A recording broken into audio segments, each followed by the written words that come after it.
ನಮಸ್ತೆ ಸಖಿಯರೇ, ಮನೆಯೂಟಕ್ಕೆ ಆತ್ಮೀಯ ಸ್ವಾಗತ. ಇವತ್ತಿನ ವಿಶೇಷ ಬಿಸಿಲಿನ ದಾಹಕ್ಕೆ ಹೇಳಿ ಮಾಡಿಸಿದಂತ ಆರೋಗ್ಯಕರ ಪಾನೀಯ ದಿಢೀರ್ ಹೆಸರು ಕಾಳಿನ ಪಾನೀಯ. ಒಂದ್ಸಲ ಪುಡಿ ಮಾಡಿಟ್ಕೊಂಡ್ರೆ ಬೇಸಿಗೆ ಪೂರ್ತಿ ಬಳಕೆ ಮಾಡ್ಕೋಬಹುದು. ಮಾಡೋದು ಕೂಡ ತುಂಬಾನೇ ಸುಲಭ, ಹೆಚ್ಚಿನ ಸಾಮಗ್ರಿಗಳು ಬೇಕಾಗಿಲ್ಲ. ಮಾಡೋದು ಹೇಗೆ ಅಂತ ಮುಂದೆ ನೋಡ್ತಾ ಹೋಗೋಣ. ಒಂದು ಬಾಣಲೆ ಬಿಸಿ ಮಾಡಿಕೊಂಡು ಹೆಸರು ಕಾಳನ್ನು ಹಾಕಿ ಹುರ್ಕೊಳ್ಳೋಣ. ಒಂದು ಬಟ್ಲಷ್ಟು ಹೆಸರು ಕಾಳನ್ನು ಹಾಕಿ ಹುರ್ಕೊಳ್ತಾ ಇದ್ದೀನಿ. ಮಧ್ಯಮ ಉರಿಯಲ್ಲಿ ಬಾಣಲೆ ಬಿಸಿ ಮಾಡಿಕೊಂಡು ಸಣ್ಣ ಉರಿಯಲ್ಲಿ ಹುರ್ಕೊಳ್ಳೋಣ. ಹುರ್ಕೊಳ್ಳೋವಾಗ ಎಣ್ಣೆ ತುಪ್ಪ ಏನು ಹಾಕದೇನೆ ಹುರ್ಕೊಳ್ಬೇಕಾಗತ್ತೆ. ಕೆಂಪಗೆ ಪರಿಮಳ ಬರೋವರೆಗೂ ಹುರ್ಕೊಂಡ್ರೆ ಸಾಕು. ಜೋರು ಉರಿಯಲ್ಲಿ ಹುರ್ಕೊಂಡ್ರೆ ಹೆಸರು ಕಾಳು ಬೇಗ ಸೀದ್ ಹೋಗುತ್ತೆ.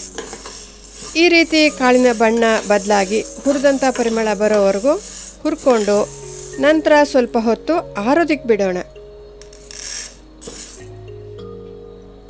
ಅಗಲವಾದ ತಟ್ಟೆಯಲ್ಲಿ ಸ್ವಲ್ಪ ಹೊತ್ತು ಈ ರೀತಿ ಹರಡಿ ಇಟ್ಟರೆ ಬೇಗ ತಣ್ಣಗಾಗುತ್ತೆ.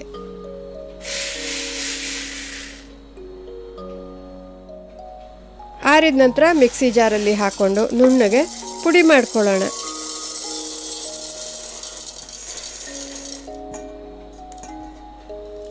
ಸಾಧ್ಯವಾದಷ್ಟು ನುಣ್ಣಗೆ ಈ ರೀತಿಯಲ್ಲಿ ಹಿಟ್ಟು ಮಾಡ್ಕೊಳ್ಬೇಕಾಗತ್ತೆ. ಇದನ್ನ ಪಕ್ಕಕ್ಕೆ ಇಟ್ಕೊಳ್ಳೋಣ. ಇನ್ನೊಂದು ಮಿಕ್ಸಿ ಜಾರಲ್ಲಿ ಅರ್ಧ ಬಟ್ಲು ಹಸಿ ಕಾಯಿ ತುರಿ ಹಾಕೊಳ್ಳೋಣ. ಜೊತೆಗೆ 2 ಏಲಕ್ಕಿ ಹಾಕಿ ನುಣ್ಣಗೆ ರುಬ್ಕೊಳ್ಳೋಣ.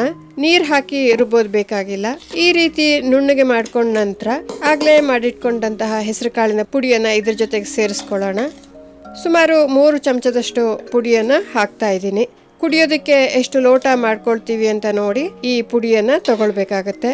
ನೀರು ಹಾಕಿ ಇದನ್ನ ನುಣ್ಣಗೆ ಇನ್ನೊಂದ್ಸಲ ರುಬ್ಕೊಳ್ಳೋಣ. ನೋಡಿ, ಈ ರೀತಿ ನುಣ್ಣಗೆ ರುಬ್ಕೊಂಡಿದ್ದೀನಿ. ಇದನ್ನ ಇನ್ನೊಂದು ಪಾತ್ರೆಗೆ ತೆಕ್ಕೊಂಡ್ಬಿಡೋಣ. 1 ಲೋಟ ನೀರನ್ನ ಮಿಕ್ಸಿ ಜಾರ್ಗೆ ಹಾಕಿ ಇದಕ್ಕೆ ಸೇರಿಸ್ಕೊಳ್ಳೋಣ. ಪುನಃ ಹದ ನೋಡಿ ಹಾಕೊಳ್ಬೋದು. ಸುಮಾರು 3ರಿಂದ 4 ಚಮಚ ಅಥವಾ ಇಷ್ಟು ಬೆಲ್ಲವನ್ನು ಮೊದಲಿಗೆ ಹಾಕಿ ಕರಗಿಸ್ಕೊಳ್ಳೋಣ. ನೀರನ್ನು ಕುಡಿಯೋ ಹದಕ್ಕೆ ಬೇಕಾದ ಹಾಗೆ ಹಾಕ್ಕೊಳ್ಬೇಕಾಗತ್ತೆ. ಒಂದ್ಸಲ ಬೆಲ್ಲ ಹಾಕಿ ಕರಗಿಸಿದ ನಂತರ ರುಚಿ ನೋಡಿ ಬೆಲ್ಲ ಬೇಕು ಅಂದರೆ ಪುನಃ ಸ್ವಲ್ಪ ಬೆಲ್ಲ ಸೇರಿಸ್ಕೊಳ್ಬೋದು. ನಾನು ಇನ್ನೊಂದು ಸ್ವಲ್ಪ ಬೆಲ್ಲವನ್ನು ಹಾಕ್ಕೊಳ್ತಾ ಇದ್ದೀನಿ. ನುಣ್ಣಗೆ ರುಬ್ಕೊಂಡಿರೋದ್ರಿಂದ ಇದನ್ನ ಸೋಸ್ಕೊಳ್ತಾ ಇಲ್ಲ. ನಿಮಗೆ ಬೇಕು ಅಂದರೆ ಸೋಸ್ಕೊಳ್ಬಹುದು. ಈಗ ಇದು ತಯಾರಾಯಿತು. ಇದಕ್ಕೆ ಮಂಜುಗಡ್ಡೆ ಅಥವಾ ಐಸ್ ಹಾಕಿ ಕುಡಿಬಹುದು, ಅಥವಾ ಹದಕ್ಕೆ ನೀರು ಸೇರಿಸುವಾಗ ತಣ್ಣನೆ ನೀರು ಸೇರಿಸಬಹುದು, ಅಥವಾ ಸಮಯ ಇದ್ರೆ ಸ್ವಲ್ಪ ಹೊತ್ತು ತಂಗಳಪೆಟ್ಟಿಗೆ ಅಥವಾ ಫ್ರಿಡ್ಜ್ ಅಲ್ಲಿ ಇಟ್ಟು ಕೂಡ ಕುಡಿಬಹುದು.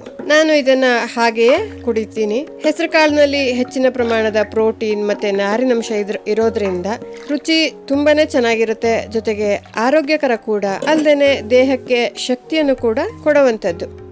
ಉಳಿದಿರೋ ಪುಡಿಯನ್ನ ಒಂದು ಡಬ್ಬಿಗೆ ಹಾಕಿ ಇಟ್ಕೊಂಡು ಬೇಕು ಅನ್ಸಿದಾಗ ಈ ರೀತಿ ದಿಢೀರಾಗಿ ಮಾಡಿಕೊಂಡು ಕುಡಿಬಹುದು.